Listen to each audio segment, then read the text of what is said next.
Future సిటీలో land కొనాలని ఆలోచిస్తున్నారా? అయితే వెంటనే మాకు కాల్ చేసి పూర్తి వివరాలు తెలుసుకోండి.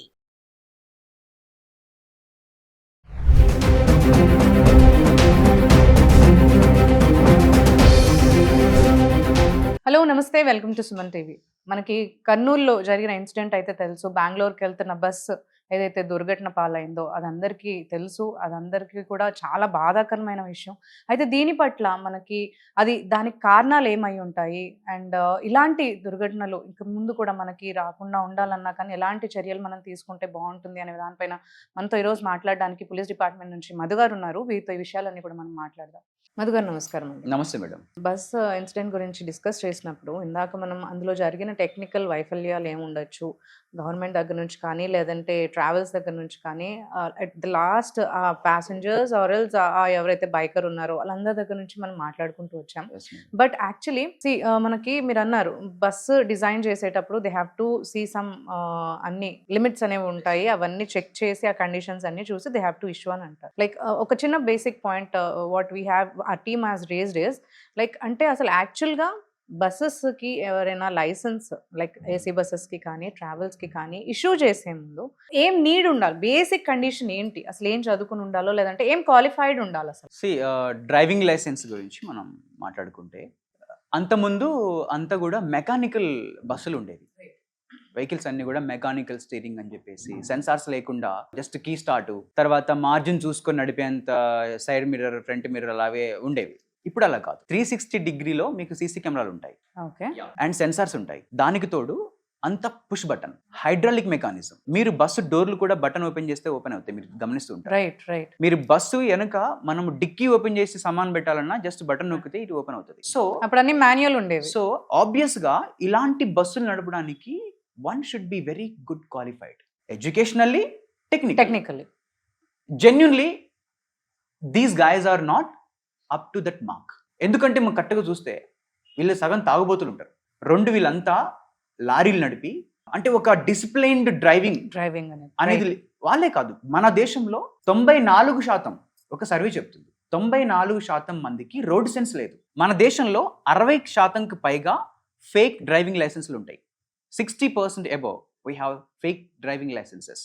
మన దేశంలో ఇంతవరకు 60 ఏళ్ళు నిండిన వ్యక్తికి స్కూటర్ నడపడం రాదు. See the things how where we are exactly. Road sense లేదు, ఓకేనా. మనకు డ్రైవింగ్ మీద ఏమాత్రం నిబద్ధత కానీ నాలెడ్జ్ కానీ మన ట్రైనింగ్లో లేదు, మన బుక్లలో ఉండదు, మనకి ఎక్కడ ఉండదు. 1 month డ్రైవింగ్ కోర్స్ అంటారు. స్టీరింగ్ పట్టుకోవడం, ఇంకా ఏ రకంగానూ మీకు రోడ్ మార్క్స్ ఉంటాయి. ఆ రోడ్ మార్క్స్ మీద ఎమర్జెన్సీ మార్క్స్ ఉంటాయి, తర్వాత ఇండికేషన్ మార్క్స్ ఉంటాయి. ఇవన్నీ అక్కడ దాకా ఎందుకు? ఏదైనా కార్ తీసుకున్నా బండి తీసుకున్నా డాష్ బోర్డు మీద కనపడుతున్న వాటి పూర్తి అర్థాలు కూడా మనకు తెలియదు. We feel that we are good drivers. We are not at all. So ఇదంతా కూడా from the root level we have to learn. From the student level 18 years నిండిన ప్రతి వ్యక్తికి డ్రైవింగ్ లైసెన్స్ ఇచ్చేస్తారు. అది రాంగ్. ఒక క్వాలిఫికేషన్ అంటూ ఉండాలి. ఎంయూ యాక్ట్ ప్రకారం 10th క్లాస్ చదివితే చాలంటారు. 10th క్లాస్ వ్యక్తి ఓలో బస్ నడపడానికి స్టీరింగ్ పట్టుకొని గేర్ వేస్తే కాదు. He has to understand the whole mechanism, whole technicality of that vehicle. ఏమన్నా అంటే ఎక్స్పీరియన్స్తో వస్తారు అంటారు, అది వస్తుందేమో కానీ తప్పు. అది ఎక్స్పీరియన్స్తో వస్తుందంటే సుతారి మేస్త్రీలు కూడా బ్రిడ్జ్లు కడతారు, అది కాదు. So that is what. Okay, దాన్ని రెక్టిఫై చేయాల్సిన అవసరం ఉంది.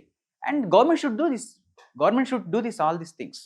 అది అండ్ వ్యక్తులకు కూడా స్వయంగా ఇంట్రెస్ట్ ఉండాలి అది నేర్చుకోవడానికి. ఇలాంటి ఇన్సిడెంట్స్ ఏమైనా జరిగినప్పుడు actually what the police action ఏముంటుంది అంటే like how they investigate the situation, ఎవరు ఏంటి ఎక్కడ ఫాల్ట్ అయి ఉంటుంది అనే దాంట్లో పోలీస్ ఎంత పాత్ర ఉంటుందంటే? చాలా ముఖ్య పాత్ర ఉంటుంది మేడం. దీంట్లో ముందు ఫైర్ ఆర్పడానికి ఫైర్ డిపార్ట్మెంట్ ఉంటుంది, అక్కడ రెవెన్యూ డిపార్ట్మెంట్ వస్తుంది శవ పంచనామాలు చేయడానికి, దాంతోపాటు పోలీస్ డిపార్ట్మెంట్ ఉంటుంది, క్రైమ్ కట్టి మేము అన్నీ కూడా ఇన్వెస్టిగేషన్ పంపించడం కోసం ప్రాసెస్ ఉంటుంది మేడం.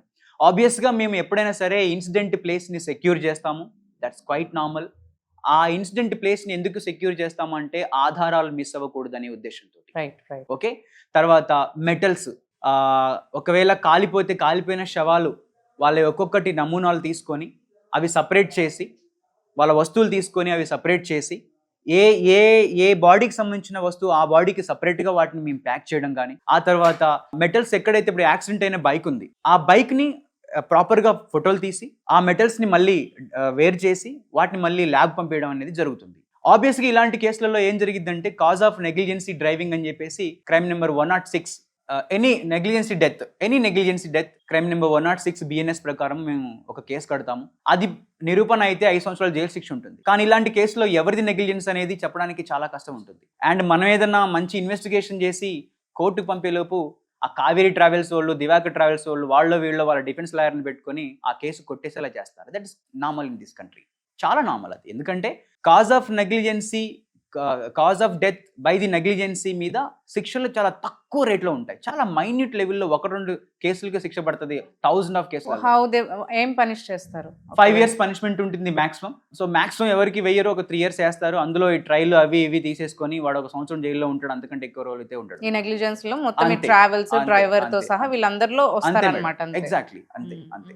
మీరు నెగ్లిజెన్సీ చేసి డ్రైవింగ్ చేసి ఒక వ్యక్తి ప్రాణాలు తీసినా కూడా 5 ఏళ్ల కంటే శిక్ష ఎక్కువ లేనట్టే. సో చట్టాలు కూడా ప్రాపర్గా లేవు. మనం ఇది అర్థం చేసుకోవాలి.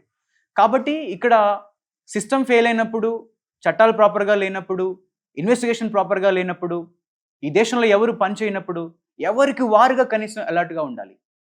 Where I'm travelling, by which way I'm travelling, by which travel I'm travelling, నేను ఎంత అలర్ట్గా ఉండాలి, నేను ఏం చేయాలి, నా ప్రాణాన్ని ఎలా రక్షించుకోవాలని ఖచ్చితంగా we have to be aware of it. And ఇందులో కూడా ఒక లైక్ ఇప్పుడు బాడీస్ మిస్ అయిన దాంట్లో, అంటే ఎవరైతే చనిపోయిన సంఖ్య ఉన్న దాంట్లోనే ఒక 13 to 14 మెంబర్స్ వరకు బాడీస్ ది ఇంకా నేమ్స్ కూడా తెలియదు. Exactly madam. So how is it అంటే దాన్ని ఎలా మీరు లైక్ ఇన్వెస్టిగేట్ చేస్తారు, లేదంటే ఎలా కనిపెడతారు అసలు ఎవరు ట్రావెల్ చేస్తున్నారు? చిన్నప్పుడు మనము ఎర్ర బస్సులు ఎక్కాము. రైట్.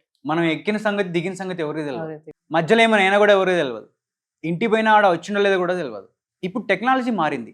2025లో ఉన్న మనము ఈ రోజు వరకు కూడా బస్ ఎక్కితే ఎవరెక్కిర్రో ఎవరి దగ్గర కూడా తెలియదు.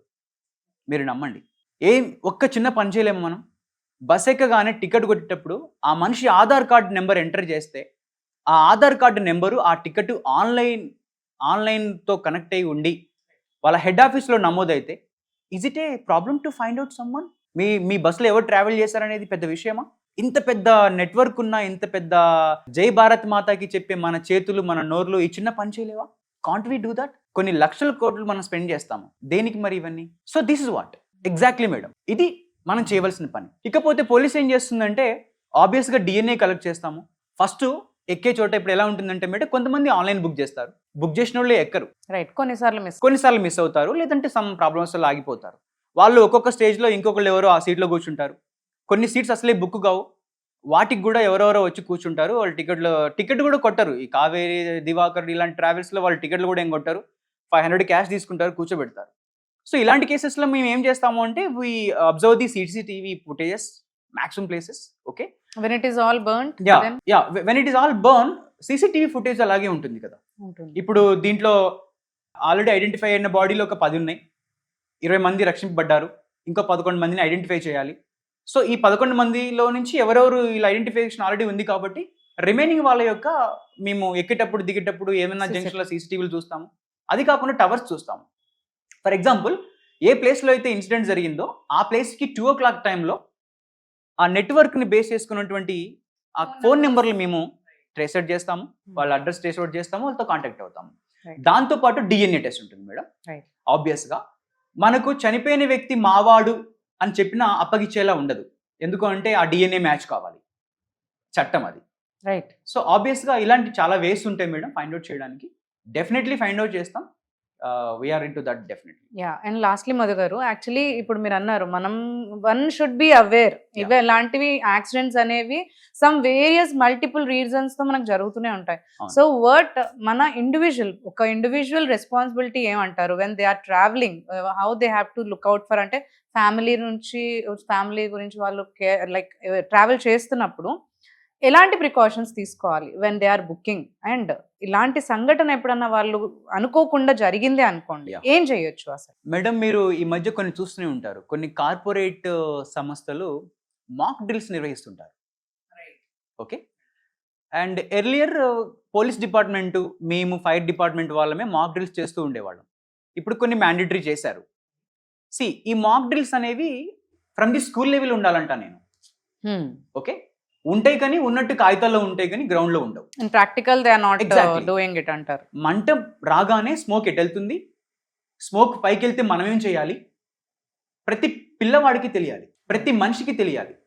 అండ్ గవర్నమెంట్ ఆర్గనైజేషన్స్, ప్రైవేట్ సంస్థలు కనీసం మంత్లీ వన్స్ అయినా 6 monthsకి ఒక ట్వైస్ అయినా ఇలాంటి మాక్ డ్రిల్స్ చేస్తుంటే వీళ్ళకి అలవాటు అవుతుంటుంది. ఒకసారి నేను చెప్పాను మేడం, స్విమ్మింగ్ తర్వాత ఇవి కొన్ని ఉంటాయి, రైట్.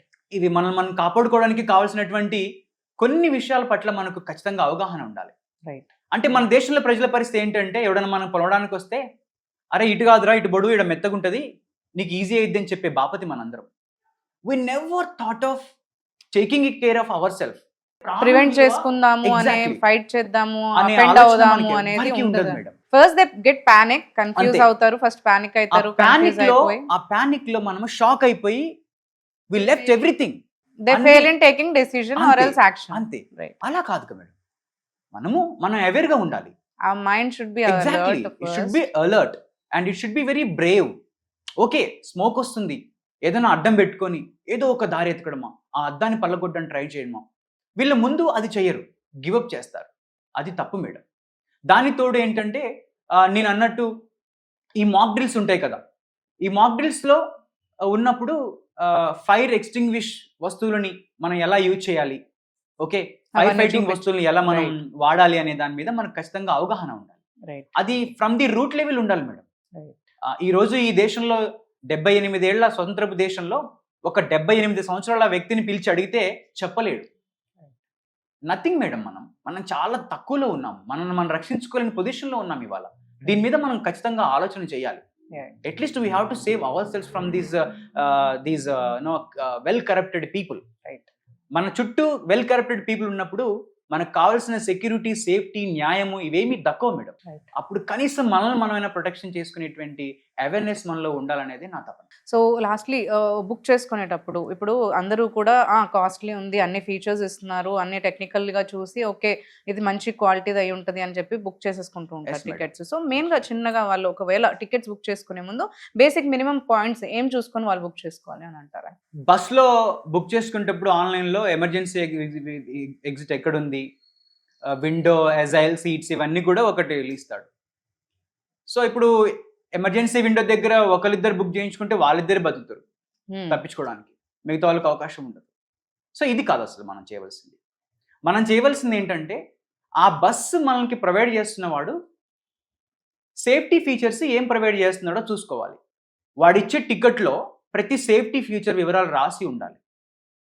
అలా మనం చర్యలు తీసుకోవాలి. వైఫై ఉందా, టీవీ ఉందా, అదే చూస్తారు. ఏసీ ఉందా, అవి చూస్తారు యాక్చువల్లీ. రైట్. కంఫర్ట్ గా పడుకోవడానికి 6 feet ఉందా, 7 feet ఉందా అని మెజర్ చేసుకుంటారు తప్ప ఇందులో ఏం సేఫ్టీ ప్రికాషన్స్ ఉన్నాయి, అసలు ఎయిర్ బ్యాగ్స్ ఉన్నాయా, ఈ బస్సు తగలబడలేదు అనుకో, ఒకవేళ పల్టీ కొట్టింది అనుకోండి ఎయిర్ బ్యాగ్స్ ఉన్నాయా, ఈ బస్సుకు ఏ కైండ్ ఆఫ్ అసలు ఈ బస్సు మ్యాక్ ఏంటి, ఏ Mechanism. కంపెనీ దీన్ని మేడ్ చేసింది, ఏ మెటల్ దీన్ని వాడింది అనే దాని మీద మనం ఖచ్చితంగా అవగాహన అండ్ ఇన్ దిస్ వాళ్ళు కూడా ఇన్ఫర్మేషన్ మనకు ప్రొవైడ్ చేయాలి అని అంటారు. ఇవన్నీ కూడా అవును, చూసుకొని అండ్ We దీనికి have to తోడు బస్ ఎక్కగానే somebody has to explain the things.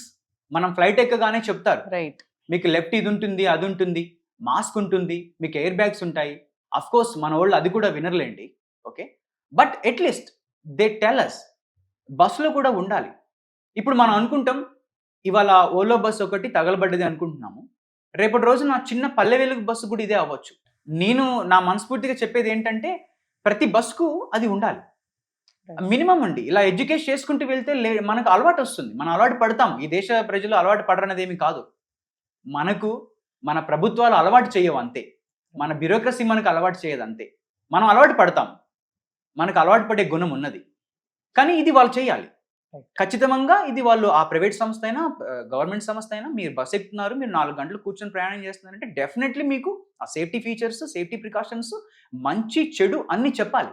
Next stop ఎక్కడో చెప్పాలి, ఎంతసేపు ఆగిద్దో చెప్పాలి. అవన్నీ కూడా వివరించవలసిన అవసరం వాళ్ళకి ఎంతైనా ఉంది, అది కూడా మనం తెలుసుకోవాలనేది నా విజ్ఞప్తి. థ్యాంక్ యూ అండి. Thanks for sharing all your views with us. Thank you so much. Thank you so much.